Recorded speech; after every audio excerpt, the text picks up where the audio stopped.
नमस्कार दोस्तों, आप सभी को संत रामपाल जी का ज्ञान देने आया हूँ। अभी मजा आएगा ना भिड़ो। मैंने बोला था कि बिना पूरी जानकारी के मैं इनके बारे में नहीं बोलूंगा। पूरी जानकारी लेके आया हूँ। ये मैंने पढ़ी है। इसका नाम है बुक का जीने की राह। ओह यार, इसमें अनेक अच्छी बातें भी लिखी है, लेकिन जैसा ही रामपाल और उसके चेले करते हैं, सनातन धर्म के ग्रंथ उठाते हैं, उन ग्रंथों में जो भी गलत लिखा है उसको और बढ़ा चढ़ा के बोलते हैं। मैं भी वैसा ही करूंगा। जो इसमें गलत लिखा है वो आपको दिखाऊंगा। पाखंड एक्सपोज करूंगा। क्या इसमें पाखंड है या नहीं? क्या रामपाल पाखंडी है या नहीं? क्या रामपाल वाकई में ही कोई अवतार है या नहीं? लेकिन जो भी कहूंगा सच के सिवा कुछ नहीं कहूंगा। ये तो कोर्ट वाली लाइन है, तो फिर ये भी तो कोर्ट के चक्कर काटता रहता है। वीडियो के एंड तक आपका पूरा एंटरटेनमेंट करने की गारंटी मैं लेता हूँ। पूरी पोल खोलने की भी गारंटी मैं लेता हूँ। लेकिन वीडियो को सेव कर ले और आराम से देखे, क्योंकि अब आपको मजा आने वाला है। सबसे पहले पढ़ेंगे हम भूमिका। तो पढ़ते हैं। जीने की राह पुस्तक घर घर में रखने योग्य है। अच्छा, इसके पढ़ने तथा अमल करने से लोक तथा परलोक दोनों में सुखी रहोगे, पापों से बचोगे, घर की कला समाप्त हो जाएगी। अरे वाह! बहू बेटे अपने माता पिता की विशेष सेवा किया करेंगे, अच्छी बात है। घर में परमात्मा का निवास होगा। अरे वाह! ये पढ़ने से परमात्मा का निवास होगा। इस सभी को पढ़ाएंगे। भूत प्रेत पितर भैरव बेताल जैसी बुरी आत्माएं उस परिवार के आसपास नहीं आएगी। रामपाल जी और उसके चेले तो बोलते हैं कि अनेक बाबा पाखंडी हैं। मैं पाखंडी कैसे हो गए जब भूत प्रेतों का तो ये खुद ही जिक्र कर रहे हैं। यही नहीं, अभी और सुनिए। देवता उस भक्त परिवार की सुरक्षा करते हैं। अकाल मृत्यु उस भक्त की नहीं होगी जो इस पुस्तक को पढ़कर दीक्षा लेके मर्यादा में रहकर साधना करेगा। मतलब रामपाल जी ने इस बुक को पढ़कर अगर कोई साधना करेगा, सच्चे दिल से इसको अपनाएगा, तो ये ऑफर लॉन्च किया है कि इस बुक को पढ़ने से तुम्हारी अकाल मृत्यु नहीं होगी। मतलब जैसे कंपनियां आपको ऑफर देती है अनेक कि आप अगर ये खरीदोगे तो इसके साथ ये फ्री है, तो रामपाल जी ने भी कहा अगर आप ये बुक पढ़ोगे तो अकाल मृत्यु नहीं होगी आपकी, अगर आप इस बुक को पढ़ के साधना करोगे।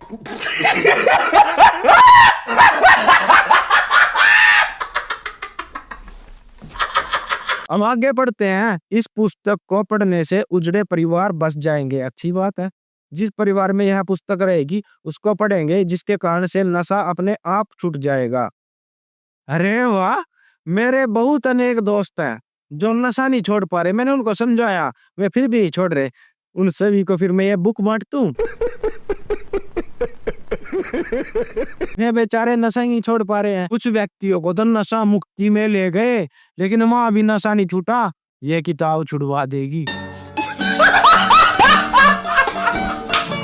वैसे तो मैं खुद बोलता हूँ नशा बुरी चीज है, कदे ना करो, लेकिन अगर इस बुक को पढ़ने से किसी भाई का भला होता है तो यार एक बार पढ़ के देख लो। बात तो सही है। इसमें ऐसे प्रमाण हैं जो आत्मा को छू जाते हैं। शराब, तम्बाकू तथा अन्य नशे के प्रति घृणा हो जाएगी। इनका नाम लेने से रूह कांप जाया करेगी। पूरा परिवार सुख का जीवन जिएगा। जीवन का सफर आसानी से तय होगा, क्योंकि जीवन का मार्ग साफ हो जाता है। इस पुस्तक में पूर्ण परमात्मा कौन है, उसका नाम क्या है, उसकी भक्ति कैसी है, सब जानकारी मिलेगी। मानव जीवन सफल हो जाएगा। परिवार में किसी प्रकार की बुराई नहीं रहेगी। परमात्मा की कृपा सदा बनी रहेगी। जीने की राह उत्तम मिलने से यात्रा आसान हो जाएगी।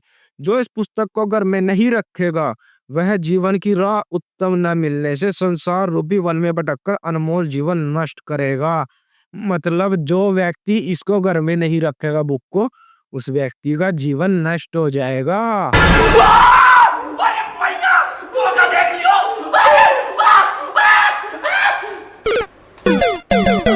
तो ये होता है दोस्तों डर। पहले आदमी को बनाओ चेला, पहले उसको बताओ अच्छी बातें बताकर उसको अपना चेला बना दिया, फिर उसके अंदर एक डर भी तो रखना है ना, ताकि वो भागे ना। तो ये है वो दोस्तों डर, जो कि इस किताब में इन्होंने लिख दिया कि जो व्यक्ति इस किताब को घर में नहीं रखेगा उसका जीवन नष्ट हो जाएगा। खुद को बताते हैं ये परमात्मा। क्या परमात्मा अपने पुत्र का नष्ट होना चाहेगा? क्या परमात्मा अपने पुत्र का विनाश करना चाहेगा? है तो सभी परमात्मा के बच्चे। ये फंस गया सी। अरे ये कैसा दोगलापन है? अभी आगे पढ़ता हूँ। परमात्मा के घर से जाकर पश्चाताप के अतिरिक्त कुछ नहीं लगेगा। उस समय आपको पता चलेगा कि जीने की राह उत्तम न मिलने से जिंदगी बर्बाद हो गई। फिर आप परमात्मा से विनय करोगे कि हे प्रभु, मानव जीवन को बख्श दो। मैं सच्चे मन से सत्य भक्ति करूंगा, जीवन की सच्ची राह खोज के सत्संग में जाया करूंगा, अब आए ना लाइन पे। आजीवन भक्ति करूंगा, आपका कल्याण करवाऊंगा। उस परमात्मा के दरबार में आपके पूर्व के जन्मों की फिल्म चलाई जाएगी। आप प्रत्येक बार मानव जीवन प्राप्त हुआ था, आपने यही कहा था कि मानव जीवन दे दो, कभी बुराई नहीं करूंगा। टोटली बात बताता हूँ आपको, इसमें कहना क्या चाह रहा है। अगर मान लोगे तो सुखी रहोगे, नहीं मानोगे तो जीवन नष्ट हो जाएगा।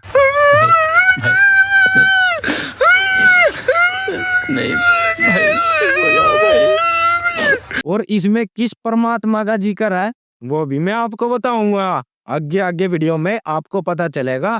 श्री कृष्ण से बड़े भी एक परमात्मा है, श्री राम से बड़े भी एक परमात्मा है।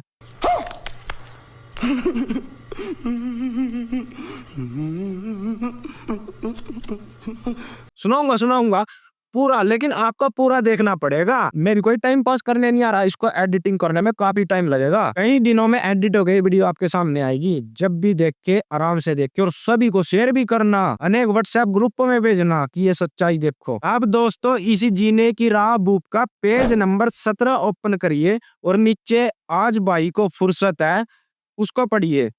एक भक्त सत्संग में जाने लगा, दीक्षा ले ली, ज्ञान सुना और भक्ति करने लगा। अपने मित्र से भी सत्संग में चलने तथा भक्ति करने के लिए प्रार्थना की, परंतु दोस्त नहीं मानना। कह देता था कि कार्य से फुर्सत खाली समय नहीं है, छोटे छोटे बच्चे हैं, इनका पालन पोषण भी करना है। क्या गलत बोला इसके मित्र ने, वो अपना कर्म कर रहा था। भगवान श्री कृष्ण ने भी सबसे पहले कहा है कि कर्म ही भक्ति है, सबसे पहले अपना कर्म कीजिए, कर्म को करते करते भगवान का नाम ले लीजिए, वही पर्याप्त है। वो था श्री कृष्ण का ज्ञान। लेकिन इनका पढ़ते हैं, काम छोड़कर सत्संग में जाने लगा तो सारा धंधा चौपट हो जाएगा, ऐसा इसके मित्र ने कहा। यहाँ पे पेज नंबर 17 समाप्त होता है। अब 18 पे आते हैं, इसी की बात करते हैं। वह सत्संग में जाने वाला भक्त जब भी सत्संग में चलने के लिए अपने मित्र से कहता था तो वह यही बात कहता था कि काम से फुर्सत नहीं है। 1 वर्ष पश्चात उसकी मृत्यु हो गई। उसकी अर्थी उठाकर कुल के लोग तथा नगरवासी चले, साथ साथ सैकड़ों नगर मोहल्ले के व्यक्ति चले। सब बोल रहे थे कि राम नाम सत्य है, सत्य बोले गत्य है। भक्त कह रहा था कि राम नाम तो सत्य है, परंतु आज भाई को फुर्सत है। नगरवासी कह रहे थे सत्य बोले गत्य है। भक्त कह रहा था कि आज भाई को फुर्सत है। अन्य व्यक्ति उस भक्त से कहने लगे कि ऐसा मत बोल, इसके घर वाले बुरा मानेंगे। भक्त ने कहा कि मैं तो ऐसे ही बोल लूंगा। मैंने इस मूर्ख से हाथ जोड़ जोड़ के प्रार्थना की कि सत्संग में चल, कुछ भक्ति कर ले। यह कहता था कि आज फुर्सत नहीं है, खाली समय नहीं है, आज इसको परमानेंट फुर्सत है। छोटे छोटे बच्चों को छोड़ के चला गया, जिनके पालन पोषण का बहाना करके परमात्मा से दूर रहा। भक्ति करता था तो खाली हाथ नहीं जाता। तो दोस्तों ये होता है डर। अभी मैं गाली नहीं दे सकता। नहीं, गाली नहीं देना। अब फैमिली देखती है, वरना मैं ऐसे गाली दूं, ऐसे गाली दूं ना, जिंदगी भर याद रखें ये। इस प्रकार व्यक्तियों को सत्संग में बुलाया जाता है। अरे मृत्यु को कौन टाल सकता है, लेकिन अकाल मृत्यु को टाला जा सकता है भक्ति से। लेकिन आप भक्ति कर किसकी रहे हो, ये भक्ति करने के लिए किसकी बोल रहा है वो तो देखो। सत्संग में जाए तो जरूर, सत्संग में जाके भक्ति किसकी करे, संत रामपाल परमेश्वर की।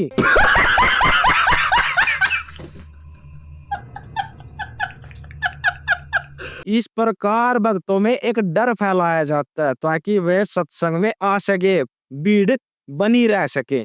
सत्संग में सबको जाना चाहिए, भक्ति सबको करनी चाहिए, मेरा ये ओपिनियन है। लेकिन अगर कोई आपको किसी के प्रति नफरत करने को बोले कि ये भगवान नहीं है, ये है, इसको पूज, तो वो रॉन्ग नंबर है दोस्तों। ये मैंने पूरा डाल दिया है, ये पेज आप अपनी स्क्रीन पे देख रहे हो। इससे आगे ये पेज पढ़ना चाहते हो तो आप पढ़ लेना, मैं अभी आपको आगे लेके चलता हूँ। अब मैं आपको आगे पढ़ाता हूँ। पेज नंबर 27 है। 2 मैंने पेज के स्क्रीनशॉट आपके यहाँ पे स्क्रीन पे दे दिए हैं, इनको आप पूरा पढ़ लेना। मैं आपको थोड़ा सा बताता हूँ इसमें से। कुछ व्यक्ति कहते हैं कि पार्वती जी की मृत्यु हो गई थी, उसके बाद उस देवी का पुनर्जन्म राजा दक्ष के घर हुआ। पहली बात तो पार्वती माता की मृत्यु नहीं हुई थी और जिसका जन्म हुआ था उसका नाम सती था। आदि शक्ति ने यानी प्रकृति ने सती माता के रूप में जन्म लिया था। ये बोल रहा है कि पार्वती की मृत्यु हो गई। शाबाश बेटा, बहुत बढ़िया। कई जगह हिस्ट्री घुमा फिरा के भी बता रहा है ये। श्री दुर्गा जी ने अपने तीनों बेटे ब्रह्मा विष्णु महेश का विवाह किया। और मैं तो बोलता हूँ कि इस पे हिंदू देवी देवताओं के अपमान की धारा लगनी चाहिए, लेकिन वो मेरा काम नहीं है, संगठनों का काम है। मैंने दोनों स्क्रीनशॉट आपको डाल दी है। वीडियो ज्यादा बड़ी हो जाएगी, आप बोर भी हो जाओगे। मैं आपको आगे लेके चलता हूँ। पेज नंबर 81 में भक्त सुरेश दास के उजड़े परिवार को बसाया, ये कहानी आप पढ़ लीजिए। मैंने दोनों स्क्रीनशॉट आपको डाल दिया है क्योंकि वीडियो ज्यादा बड़ी हो जाएगी। इसमें लिखा है कि रामपाल जी के परिवार का उद्धार करते हैं। रामपाल जी के बारे में भी लिखा है इसमें कि मैं पहले सरकारी विभाग में नौकरी पे थे, इनके बारे में लिखा है। और इन्होंने नशा पत्ता छुड़वाया, दीक्षा दी, वो मैंने डाल दिया, आप पढ़ लेना इसको। इसमें कुछ ज्यादा खास नहीं है। इन्होंने नशा पत्ता छुड़वाया, उजड़ा हुआ परिवार बसाया इनका। मैं आगे मेन मुद्दे पे लेके चलता हूँ आपको। पेज नंबर 194 पे, पेज नंबर 194 पे तो असली मजा ही है। गूगल पे आप निकाल के देखिए श्री कबीर जी की हिस्ट्री। 15वीं शताब्दी में उनका जन्म हुआ था। पाखंडवाद के में खिलाफ थे, लेकिन रामपाल यहाँ पे श्री कबीर जी को ही बदनाम कर रहा है, पाखंडवाद में घुसा कर। पेज नंबर 194 पे लिखा है, बीच में से पढ़ के सुनाता हूँ आपको। परमेश्वर कबीर जी जो त्रेता युग में ऋषि मुनिंदर जी के रूप में लीला करने आए थे। मैं हनुमान जी से मिले, फिर हनुमान जी से उनका संवाद चलता है। अब मैं आपको पूरा सुनाऊंगा तो वीडियो बहुत ही बड़ी हो जाएगी, आप भी बोर हो जाओगे। फिर मैं आगे से आपको पढ़ के सुनाता हूँ। मैं बोलते हैं हनुमान जी को, आप जिस दशरथ पुत्र रामचंद्र की पूजा पूर्ण परमात्मा मान के कर रहे हो, आप धोखे में हो। जो जन्मता है मरता है वह पूर्ण परमात्मा नहीं हो सकता। मेरे गुरु हनुमान जी के पास कबीर जी जाते हैं और हनुमान जी को समझाते भी है कि श्री राम परमात्मा नहीं है। शाबाश। और गए थे वे ऋषि मुनिंदर के रूप में। और फिर आप सभी की जानकारी के लिए मैं एक बात बताता हूँ, संत रामपाल जी खुद को कबीर का अवतार भी मानते हैं। ये बोल रहे हैं कबीर जी को परमात्मा। जब ये परमात्मा के अवतार है रामपाल, तो ये भी परमात्मा हुए। जब नारायण के अवतार श्री कृष्ण है, उनमें भी तो शक्तियां थी, तो फिर संत रामपाल में भी शक्तियां होनी चाहिए। इन्होंने अपनी बुक में दिखा भी रखा है कि जिसने इनसे दीक्षा लिया वे ठीक हो गए। इन्होंने अनेक लोगों का उद्धार किया, तो ये चमत्कारी भी होंगे फिर। और इनका खुद कहना यह है कि जिसका जन्म मरण होता है वो परमात्मा नहीं होता। चलो नारायण के अवतार हुए, श्री राम हुए, श्री कृष्ण हुए, उन्हें मार तो कोई सकता नहीं था। वे अपनी मर्जी से गए, ये लोग छोड़ के तो फिर कबीर जी भी गए हैं। यही बात पूरी कर रहा हूँ मैं, कोई अपमान नहीं कर रहा श्री कबीर जी का। श्री कृष्ण के अनेक उल्लेख मिलते हैं कि मैं किशोरी थे, उनको कभी बुढ़ापा नहीं आया। उनके पोत्र पड़पोत्र भी हुए थे, लेकिन वे फिर भी बूढ़े नहीं हुए। लेकिन संत रामपाल जी, आप किशोरी क्यों नहीं हो? आप तो परमात्मा हो। जीवन मरण से तो आपको दूर होना चाहिए। परमात्मा तो वही होता है। फिर चेले को कैसे पागल बना रहे हो?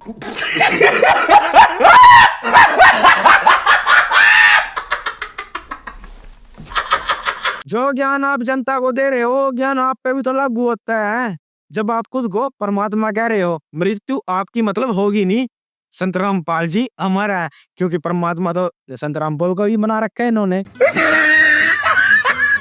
तो मित्रों पहले बता देता हूँ, उसके लिए अलग बहाने चेपते हैं जनता को कि ये तो सिर्फ लोग छोड़ के जाएंगे, क्योंकि इनको साबित भी तो करना है, अपनी दुकानदारी भी तो चलानी है कि श्री राम भगवान नहीं है, श्री कृष्ण भगवान नहीं है, संत रामपाल जी भगवान है।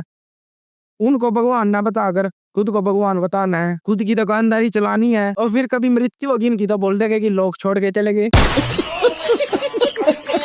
अब आगे पढ़ के सुनाता हूँ। पूर्ण परमात्मा तो अविनाशी है। फिर हनुमान जी ने कहा कि हे ऋषिवर, मैं आपके वचनों से आहत होता हूँ, मेरी भावनाओं को चोट लगी है, आप अन्य विषय पे चर्चा कीजिए। परमेश्वर कबीर जी ने कहा कि यदि कोई व्यक्ति गलत रास्ते पे जा रहा है, वह उस रास्ते को ठीक मानकर चल रहा है जो डाकुओं के डेरे में जा रहा है। यदि कोई सज्जन पुरुष उसको बताए कि जिस रास्ते पर आप जा रहे हो आपकी जान तथा माल को खतरा है, आगे डाकुओं का डेरा है, पहले मारते हैं फिर लूटते हैं। यदि व्यक्ति कहे कि आप मेरी भावनाओं को चोट भी कर रहे हो, तो यह कितना सत्य है? हनुमान जी चुप रहे, परंतु मुस्कुराए, मानो कह रहे हो आप सत्य कहते हो। मतलब हनुमान जी ने भी मुस्कुराकर मन ही मन में जवाब दे दिया कि मतलब ये सत्य बोल रहे हैं कबीर जी, श्री राम परमेश्वर नहीं थे। क्या सोच है रे तेरी, मानना पड़ेगा। सारे जीवन श्री राम की भक्ति की। अब कलयुग में भी हनुमान जी चिरंजीवी है, मेरे गुरु हैं, ये डायरेक्ट उनसे मुलाकात कर लेते हैं। अरे मेरी भी मुलाकात करवा दो, मुझे सिर्फ कभी कभी दर्शन दिया है, कभी स्वप्न में दिया है, प्रत्यक्ष रूप से एक ही बार दर्शन हुए हैं। चलो आप तो मान लोगे नहीं, मैं बोलने लगा फिर मुझे पाखंडी घोषित कर दोगे। आपके तो डायरेक्ट संपर्क हनुमान जी से, मेरे भी संपर्क करवाइए ना। धीरेन्द्र शास्त्री को फिर ये बदनाम करते हैं कि उनके संपर्क थे। संपर्क थे परमेश्वर बता रहे हैं श्री कबीर जी को, वैसे तो मैं एक संत थे, उनके थे संपर्क। जब रामपाल उनके अवतार है तो फिर रामपाल के भी संपर्क होंगे हनुमान जी से। सर मेरा भी थोड़ा संपर्क करवा दीजिए, मेरे गुरु जी हैं। धीरेन्द्र शास्त्री तो करवा नहीं पाएंगे क्योंकि उनको तो आप पाखंडी बोल रहे हो। आप भी तो असली संत हो, आपके सबके साथ संपर्क है, आपने खुद साबित कर दिया इस बुक में कि उनसे बात हुई है। उनको आप काल्पनिक भी नहीं बता सकते। एक वो भीम आर्मी भी है, भीम आर्मी का चीफ है, उसके जो है कुछ टुट पूंजियां हैं, ने बोलते हैं कि सनातन धर्म काल्पनिक है, रामायण काल्पनिक है। तो चलो संत रामपाल ने ये तो साबित कर ही दिया कि ये काल्पनिक नहीं है, लेकिन ये भी साबित कर दिया कि ये है वास्तव में। लेकिन उसके साथ ये भी तो साबित किया है कि इनके संपर्क उनके साथ है। जब ये अवतार है तो संपर्क इनका भी होगा, तो हमारा भी कांटेक्ट करवाइए। तो दोस्तों सारी बात यह है कि पूर्ण परमात्मा ये खुद को बता रहा है संत रामपाल जी। अब मैं आपको लेके चलता हूँ इसी किताब के पेज नंबर 315 पे, जिसमें रामपाल जी ने अपने चेलों के लिए नियम बनाए हैं। अगर कोई इनका नाम लेगा यानी इनको अपना गुरु अपनाएगा तो उनके लिए अलग अलग नियम होंगे। आपको ये सनातन धर्म वाले नियम त्यागने होंगे। तो शुरुआत करते हैं दोस्तों 315 पेज नंबर पे, 9वें नंबर पे, सत्य लोक गमन देहांत के बाद क्रियाक्रम निषेध, यानी किसी के देहांत के बाद क्या करना चाहिए। यदि परिवार में किसी की मौत हो जाती है, चिता में अग्नि कोई भी दे सकता है। चलो ये बात मुझे अच्छी लगी, परिवार में अगर मृत्यु हो जाती है, वैसे तो अग्नि बेटे को देनी चाहिए, पोते को देनी चाहिए। अगर अग्नि देने वाला कोई नहीं हो तो कोई भी दे सकता है, फिर तो ये बात इनकी अच्छी है। ठीक है, आगे बढ़ते हैं। घर का या अन्य तथा किसी अग्नि प्रज्वलित करके समय मंगलचारण बोल दे। उसके फूल आदि कुछ नहीं उठाने हैं। फूल उठाने वाला सिस्टम ही बंद कर दिया। मतलब इनको गुरु बनाने के बाद अगर व्यक्ति मरता है तो उसकी अस्थि विसर्जन वाला सिस्टम ही खत्म हो गया। शाबाश। और मुक्ति तो वैसे ही हो जाएगी क्योंकि परमात्मा का आपने नाम ले रखा है, परमात्मा रामपाल है। बहुत अच्छा सिस्टम चला रखा है इन्होंने, बहुत अच्छा। अब आगे बढ़ते हैं। यदि उस स्थान को साफ करना अनिवार्य है तो उन अस्थियों को उठाकर समय ही किसी स्थान पर चलते पानी में बहा दे। चलो फॉर्मेलिटी के लिए बता दिया महाराज जी ने, अगर उस स्थान को साफ करना ज्यादा जरूरी है तो चलते पानी में बहा दे। मतलब ऐसा वैसा कुछ, मतलब गंगा में या किसी पवित्र नदी का कोई जिक्र नहीं है। अब आगे बढ़ते हैं। उस समय मंगल चरण उच्चारण कर दे, न पिंड आदि बरवाने हैं, न तेरहवीं, छमाही, बरसोद्दी तथा श्राद्ध आदि कुछ नहीं करना है। अरे वाह, मजे ही कर दिए।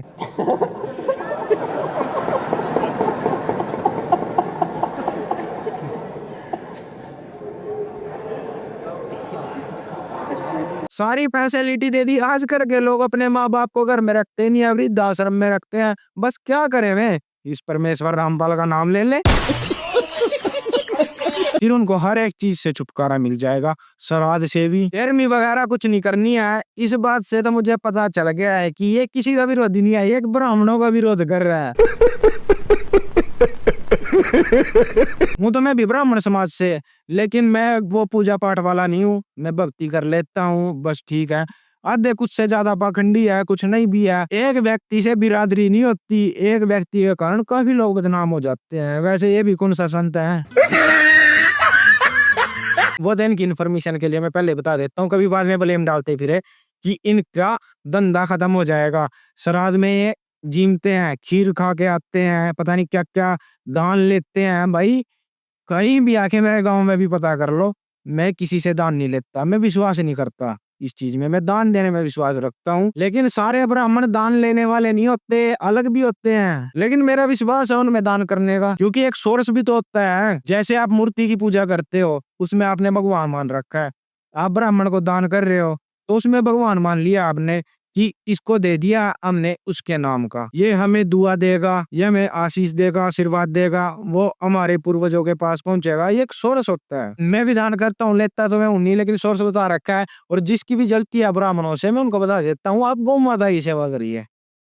क्योंकि आजकल ज्यादा ब्राह्मणों के सवाल उठने लगे हैं और ब्राह्मण इतना सक्षम है कि वो कमा के खा सकता है। इनको मैं बता देना चाहता हूँ, ये सोचते हैं कि हम ब्राह्मणों का धंधा चौपट करवा देंगे, ऐसा कुछ नहीं है भाई, सब कमा के खा सकते हैं। ये बात उनके लिए है जिनका ब्राह्मणों पे शक होता है, वे गाय माता की सेवा कर लीजिए, उससे बढ़िया कुछ नहीं है। अब मैं आगे लेके चलता हूँ, आपको आगे पढ़ाता हूँ। तो 13वीं अस्थिया सब का तो मना कर ही दिया।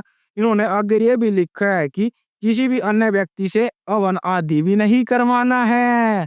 मतलब उनका तो धंधा इन्होंने खत्म कर दिया। धंधा मान लो या आप उसमें कोई आस्था मान लो, मतलब एक आस्था भी खत्म कर दी, सब कुछ खत्म कर दिया इन्होंने। कुछ नहीं करवाना किसी ब्राह्मण से। संबंधी तथा रिश्तेदारी आदि जो शोक व्यक्त करने आए, उनके लिए भी कोई एक दिन नियुक्त करे। उनके लिए मतलब बुलाने का नियम इन्होंने रख दिया। अगर ये बोलेगा इसमें कि रिश्तेदारों को भी ना बुलाओ, फिर तो इसका धंधा ही नहीं चौपट हो जाएगा, रामपाल का भी धंधा चौपट हो जाएगा।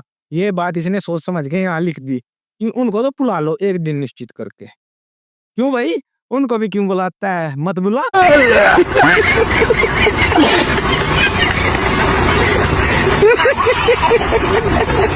उस दिन प्रतिदिन करने वाला नित्य नियम करे, ज्योति जागृत करे, फिर सबको खाना खिलाए। यदि आपके उसके मरने वाले के नाम पर कुछ धर्म करना है तो अपने गुरुदेव की आज्ञा लेकर बंदी छोड़ गरीबदास जी महाराज की अंतर्यामी वाणी का अखंड पाठ करना चाहिए। क्यों भाई, तुम्हारे गुरु का पाठ करना चाहिए, बस ऐसा क्या है तुम्हारे गुरु में भाई। जब सब कुछ करना तो पाखंड है, तो ये करना रामपाल जी कौन सा धर्म है, कहाँ लिखी है ये बात? ये तो आपने लिख रखी है, हमें भी तो प्रमाण चाहिए, हम भी प्रमाण मांग रहे हैं, दो हमको प्रमाण। सामने तो मुझे पता है बैठेगा नहीं, लेकिन पोल तो मैं सारी यहीं पे नहीं खोल दूंगा इसकी। देखो देखो, दरिंदगी चेहरे से टपकती है, नंबर 1 का कमीना है। छी छी छी, आंखें देखो, नीयत में खोट साफ नजर आता है, हवस से भरी हुई। 13वीं करना, अस्थिया बहाना, वो सब तो हो गया पाखंड। तो गरीबदास जी का पाठ करना कौन सा मतलब धर्म है? बड़ा हरामी हो बेटा। ये कैसा दोगलापन है रामपाल जी? अब मैं आगे पढ़ाता हूँ दोस्तों आपको। यदि पाठ करने की आज्ञा ना मिले तो परिवार के उपदेशी भक्त 4 दिन या 7 दिन घर में एक अखंड ज्योति देसी घी की जलाए तथा ब्रह्म गायत्री मंत्र प्रतिदिन 4 बार करे तथा 3 या 1 बार के मंत्र का दान संकल्प सतलोक वासी को करे। अच्छा, अगर आज्ञा नहीं मिले, रिश्तेदारी भी कुछ विरोध कर सकती है, हमें मना भी कर सकते हैं कि हम रामपाल को नहीं मानते, तो इसके लिए भी ऑप्शन रखा है इन्होंने कि मानने तो ठीक है, नहीं मानने तो आप कर लो। बहुत तेज हो रहा है, बहुत तेज हो रहा तो रामपाल जी, जैसा आपका नाम था इतना बड़ा, मैं तो सोच रहा था कि आपकी बुक में उससे बढ़िया काम मिलेंगे, लेकिन ये क्या देखने को मिल रहा है, ये आपसे एक्सपेक्ट नहीं करता था मैं। अब आपको अगले पेज पे चलता हूँ। इससे अगला पेज ही है 316 और 10 नंबर पे बच्चे के जन्म पे शास्त्र विरुद्ध पूजा निषेध। तो इनका कहने का मतलब यह है, स्क्रीनशॉट मैंने डाल दिया है आपको, मतलब समझा ही देता हूँ। इनका कहने का मतलब यह है कि बच्चे की छठी नहीं मनानी है। सब कुछ जो क्रिया होती है जो पंडित के द्वारा करवाई जाती है, सीधी दुश्मनी है पंडितों से। तो ये बोल रहा है कि वो मत करो, यहाँ पे भी संत रामपाल जी को पूजो, या जिसको ये बोल रहे हैं उसको पूजो। अरे जब ब्राह्मणों की पूजा नहीं करवानी है, वो तो हो गया पाखंड, तो तुम्हारी क्यों करे? तुम परमेश्वर हो, उस बात को तो साबित करो। बड़ा हरामी हो बेटा। मतलब दूसरे करे तो हो गया पाखंड, ये करे तो पाखंड नहीं है। मैंने आपको स्क्रीनशॉट दे दिया है, इसमें आप पढ़ लेना। मैं आपको अगले पेज पे लेके चलता हूँ। तो दोस्तों, इससे आगे एक ही पेज पलटना है आपको, क्योंकि वीडियो ज्यादा लंबी हो जाएगी, इसलिए मैं आपको थोड़ा थोड़ा करके बता रहा हूँ। अब ये पेज नंबर 318 देखिए आप। गुरु जी के समान किसी को महत्व नहीं देना। यदि कहीं पर पाठ या सत्संग चल रहा हो या वैसे ही गुरु जी के दर्शनार्थ हो जाते हो तो सर्वप्रथम गुरु जी को दंडवत लंबा लेटकर प्रणाम करना चाहिए। अच्छा, अगर कोई लंगड़ा हो या उस पे नहीं लेटा जा रहा हो तो मतलब कैसे करना चाहिए? प्रणाम तो दिल से भी होता है। यहाँ पाखंड नहीं है रामपाल जी। अब आगे बढ़ते हैं। बाद में सत ग्रंथ साहिब मैं तस्वीरों जैसे साहिब कबीर की मूर्ति, गरीबदास जी की मैं स्वामी रामदेवानंद जी मैं गुरु जी की मूर्ति को प्रणाम करें, जिससे सिर्फ भावना बनी रहेगी। उसमें जो लास्ट गुरु जी था ना, वो रामपाल था। अब आगे पढ़ते हैं। मूर्ति पूजा नहीं करनी है। क्यों भाई? तुम्हारी मूर्ति को प्रणाम करे तो मतलब सही है, मूर्ति पूजा करनी नहीं है, ये कैसा दोगलापन है? दोनों जगह फिर तुम्हारी मूर्तियां क्यों बनवाए जब मूर्तियां पूजा तो करनी नहीं है? इनकी गड़बड़ घोटाला तो देख लो, खुद ही बोल रहे हैं कि मूर्ति पूजा करनी नहीं है, खुद ही बोल रहे हैं कि इनकी मूर्तियों को प्रणाम कर दो। दो तरह से सोचिए, अगर ये कहना चाहते हैं कि हमारी मूर्तियों को प्रणाम करो या हमारी मूर्तियों की पूजा ना करो, ऐसा भी हो सकता है। या उसके अलावा ये भी कहना चाहते हो कि ब्रह्मा विष्णु महेश श्री राम जी श्री कृष्ण अनेक देवी देवता उनकी मूर्तियों की आप पूजा ना करो, यहाँ पे भी टारगेट रख सकते हैं। अब आगे पढ़ते हैं। इन्होंने लिखा है कि केवल प्रणाम करना पूजा में नहीं आता, यह तो भक्त की श्रद्धा को बनाए रखने में सहयोग देता है। पूजा तो वक्त गुरु में नाम मंत्र की करनी है जो पार लगाएगा। इसमें अपनी ही मूर्ति का बोल रहे हैं कि पूजा मत करो, प्रणाम करो, लेकिन उसके बहाने ये संदेश भी चला ही जाता है कि ब्रह्मा विष्णु महेश या अनेक देवी देवता है कि उनकी मूर्ति को प्रणाम आप कर लो लेकिन पूजा मत करो। मतलब बात कही है इन्होंने अपनी, लेकिन आदमी कुछ कहने के बहाने बहुत कुछ बोल देता है, समझने वाला समझ ही सकता है। मैं आपको आगे लेके चलता हूँ। ये बुक के जो आखिरी पेज है ये पढ़ाने पड़ रहे हैं आपको, क्योंकि इसमें आदमी की मैं एक बात बताता हूँ, खास बात आपको। जैसे ही आदमी हवा में जाता है ना तो और ज्यादा हवा में पहुंच जाता है। अगर व्यक्ति की तारीफ करते रहते हैं ना और ज्यादा कर देता तो व्यक्ति और ज्यादा उछलता है। तो इसने अपनी तारीफ हो गई खुद ही पुल बांध दिया। मैं क्या करूं? अब मैं आपको पेज नंबर 320 पढ़ाता हूँ। विशेष स्त्री तथा पुरुष दोनों ही परमात्मा प्राप्ति के अधिकारी है। स्त्रियों को मासिक धर्म के दिनों में अपनी दैनिक पूजा ज्योति लगाना आदि बंद नहीं करना चाहिए। न ही किसी के देहांत या जन्म पर दैनिक पूजा क्रम बंद नहीं करना चाहिए। यह बात से मैं सहमत हूँ इसकी। इसने कहा है कि स्त्रियों को पीरियड्स में या और कोई भी मतलब घर में घटना हो जाती है तो पूजा बंद नहीं करनी चाहिए। मैं बिल्कुल सहमत हूँ इस बात से। पूजा नहीं त्यागनी चाहिए, पूजा करनी चाहिए। देवा देवा देवा, मैं तो तेरे को हरामी समझता था, तो राम निकला रे, देव मानुस। नोट: जो भक्त जन इन 21 सूत्रीय आदेशों का पालन नहीं करेगा उसका नाम समाप्त हो जाएगा। डर फैला दिया महाराज जी यहाँ पे भी। यदि अनजाने में कोई गलती हो जाती है तो वह माफ हो जाती है, और यदि जानबूझ के कोई गलती की तो वह भक्त नाम रहित हो जाता है। डर गिर फैला दिया महाराज जी। इसका समाधान यही है कि गुरुदेव जी से समय याचना करके दोबारा नाम उपदेश लेना होगा। मतलब ये एक ऐसे गुरु जी है, अगर कोई इनके खिलाफ जाएगा तो ये क्रोधित हो जाते हैं और भक्त का नाश हो जाता है। मतलब ये गुरु जी नहीं है, ये तो एक राक्षस है फिर, जो क्रोधित हो जाता है, जो भेंट मांगता रहता है। भेंट क्या है? भेंट है इनकी पूजा करो। इनकी पूजा नहीं करोगे, इनके खिलाफ जाओगे तो ये क्रोधित हो जाते हैं, फिर व्यक्ति का नाश हो जाता है। ये कैसे गुरु है? ये कैसा पाखंड है? दूसरों को ये पाखंडी बताते हैं, खुद का अगर इनका कोई नाम लेना छोड़ देता तो उसका विनाश कर देते हैं।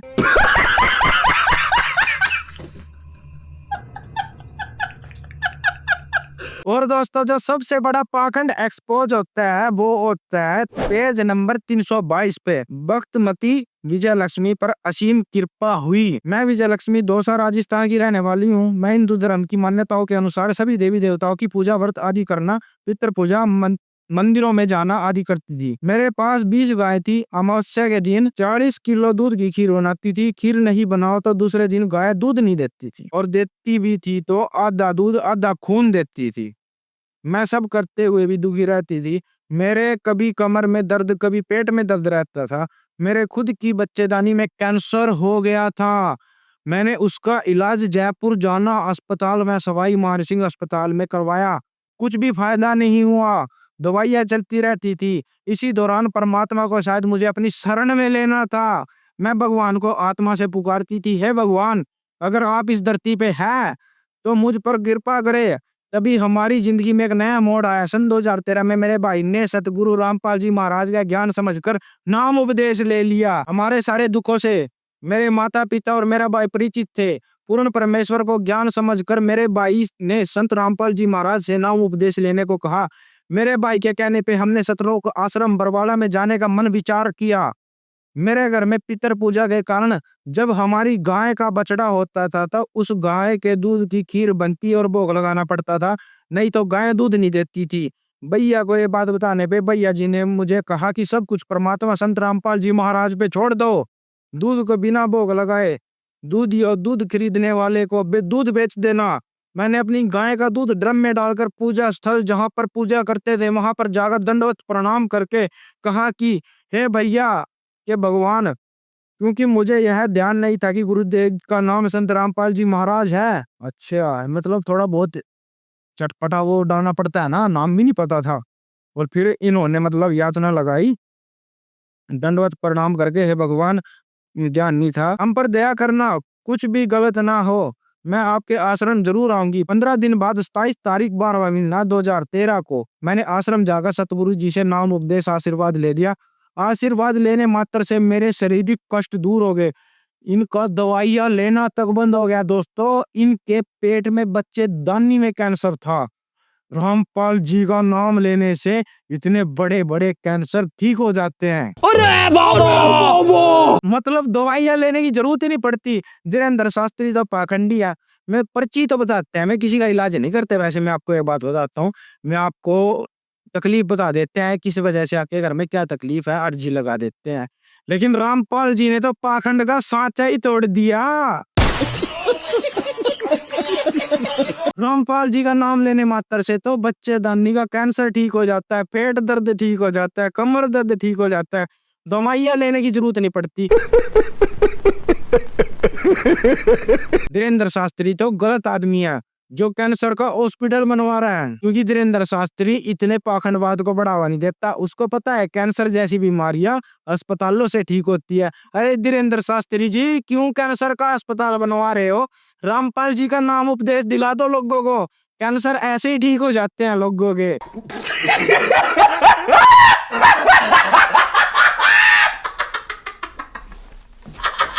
अब आगे पढ़ के सुनाता हूँ। मेरे कोई कैंसर नहीं रहा। नाम उपदेश लेने के बाद आज तक मैंने कोई दवाई नहीं ली। पहले वाली सब पूजाएं छोड़ दी। हाँ, अगर आपको नाम लेना रामपाल जी का तो दूसरे भगवानों से आपको नफरत करनी पड़ेगी। शाबाश! तब आप बनोगे उनके सच्चे भक्त, फिर आपका कैंसर ठीक होगा।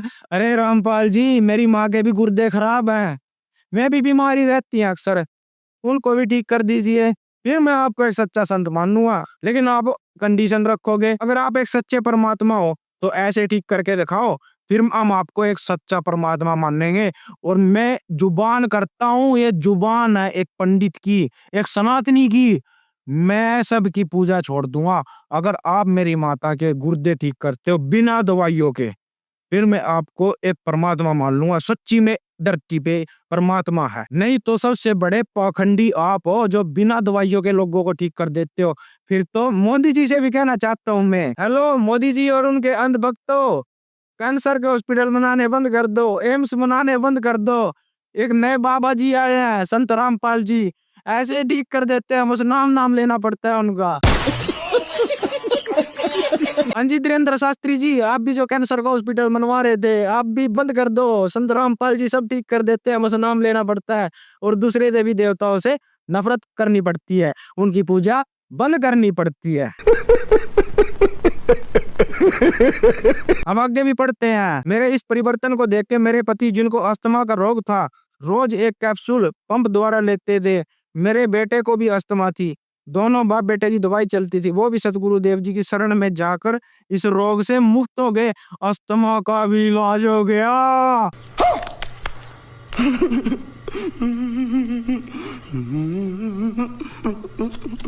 अरे ये बीमारी तो किसी की जाती नहीं, ये बीमारी भी नाम लेने से चली गई। मस्त जोक मारा रे, ये हंस रहे हलकट हंस। और इनकी आर्थिक स्थिति भी अच्छी है, घर में भी लाभ आ जाता है। अरे लाभ कैसे आएगा? कुछ व्यक्तियों को घर पे बैठ जाओ, आप जो भी काम धंधा करते हो सब कुछ छोड़ दो, संत रामपाल जी का नाम ले लो, फिर देखो घर में कैसे पैसे आएंगे। अरे कमाने से आते हैं पैसे, मेहनत करने से आते हैं। ये कैसा पाखंड चला रहे हो आप? और लास्ट में इस महिला ने अपना एड्रेस भी डाल रखा है, मोबाइल नंबर भी डाल रखा है। किसी को इनसे पूछना तो ये तो बोल लेंगी, क्योंकि इनके पास पहुंच चुके हैं ना, समझ जाओ। तो ये तो बोल लेंगे उस बात को, हाँ हमारा सब कुछ ठीक हो गया है। और रिपोर्ट भी बनवा दी होंगी। रिपोर्ट बनवाने में कितने लगते हैं? बहुत तेज हो रहा है, बहुत तेज हो रहा है। अब आइए पेज नंबर 326 पे, परमात्मा ने की जीवन की रक्षा। वीडियो ज्यादा बड़ी हो जाएगी, स्क्रीनशॉट में पढ़ लेना। सबूत मैंने दे दिया है, ये इस बात से मुकर नहीं सकते। बुक मेरे पास आ गई है, और ये पेज भी नहीं बदल सकते इसके, क्योंकि मैंने इसकी वीडियो बना ली है। और मैं आपको एक स्टोरी बताता हूँ। इसमें एक व्यक्ति ने 72 दिनों तक भोजन नहीं किया था, उसके सीने में दर्द रहता था और फिर वो मरने वाला ही था। इसके बच्चों ने फिर अर्जी लगाई रामपाल जी के पास और व्यक्ति मरता मरता बच गया।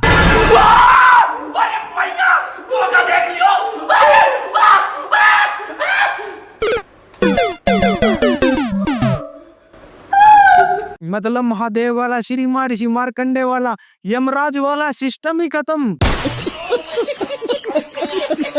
अब रामपाल जी, व्यक्ति अगर मरता हो तो मरते हुए को भी बचा लेते हैं। मैं पूरे भारतवासियों से कहना चाहता हूँ, सब काम धंधे छोड़ के रामपाल जी का नाम ले ले। अगर आपके घर में कोई व्यक्ति मर रहा हो तो रामपाल जी के नंबर है, ये किताब के पीछे लिखे होते हैं, इनको डायल कर लीजिए, अर्जी लगा दीजिए, मरते हुए व्यक्ति बच जाते हैं। हॉस्पिटल में जाने की अब जरूरत नहीं रही। जैसे ही बच्चे का एक्सीडेंट होता है, किसी व्यक्ति का एक्सीडेंट होता है, कोई औरत मरने वाली हो, जो भी मरने वाला हो, तुरंत रामपाल जी का नाम ले लो।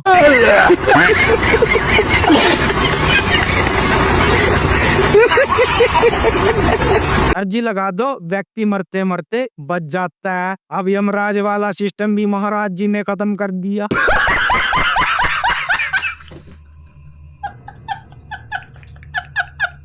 तो महाराज जी, और कुछ भी पाखंड देखने की आवश्यकता है क्या? अभी तो एक लास्ट पेज भी बचा है इस बुक का, पेज नंबर 326 दिखा दिया है, 27 28 भी दिखाऊंगा। लास्ट के 3 पेजों पे इसकी असलियत सामने आ गई है दोस्तों। अरे और क्या इससे ज्यादा पाखंडवाद फैलेगा दुनिया में? दूसरों का पाखंडवाद एक्सपोज कर रहे हो आप, खुद का तो एक्सपोज खुद ही कर लो।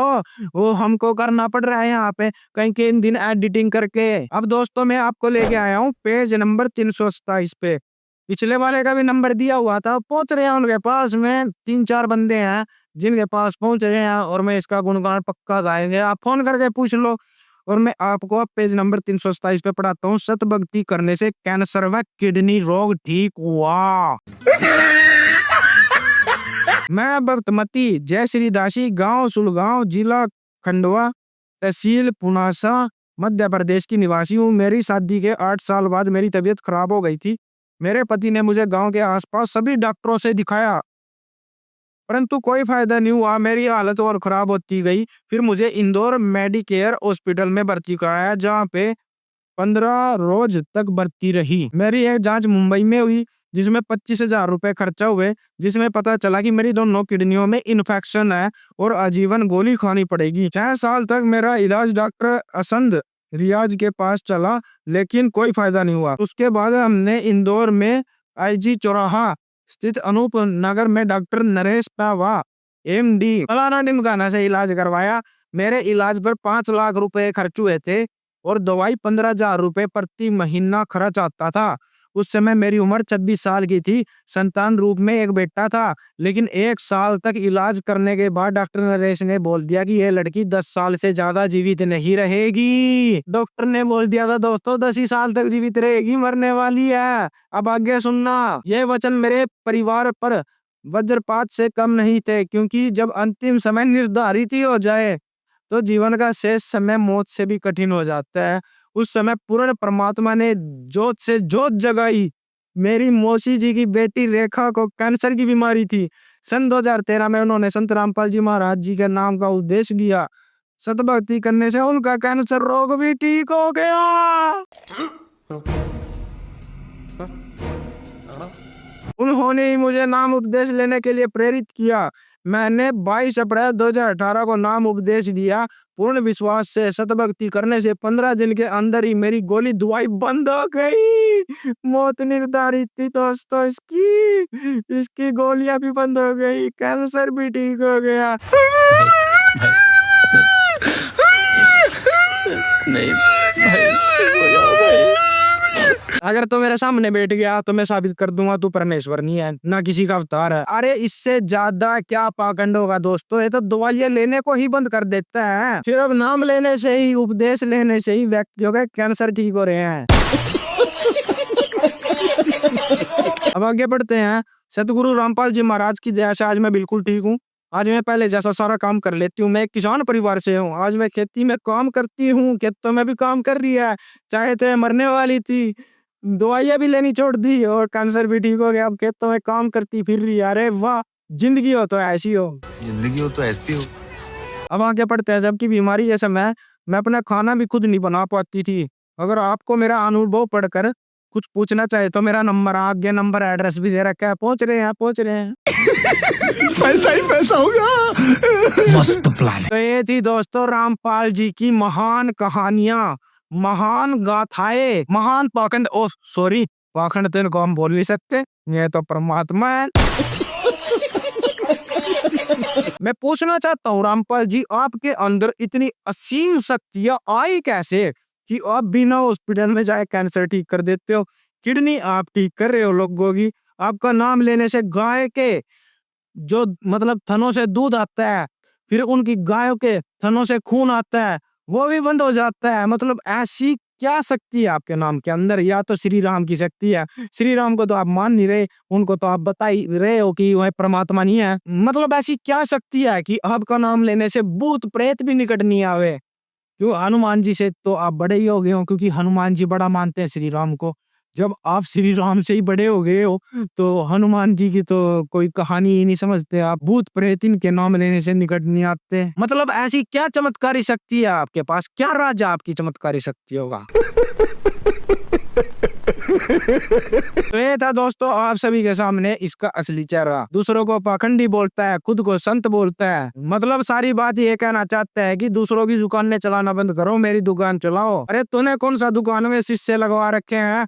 तू और ज्यादा पागल बना रहा है लोगों का, नफरत करने को बोल रहा है। जिन देवी देवताओं की लोग प्राचीन समय से पूजा करते आ रहे हैं, उन देवी देवताओं की पूजा बंद करवा रहा है। लोगों में नफरत बढ़ रहा है, उनके देवी देवताओं को छोटा बता रहा है, खुद को बड़ा बता रहा है। ये है इसका असली चेहरा दोस्तों। तो दोस्तों आप सभी से कहना चाहता हूँ, ये एक बुक है मात्र, इनकी अनेक बुक लिखी गई है।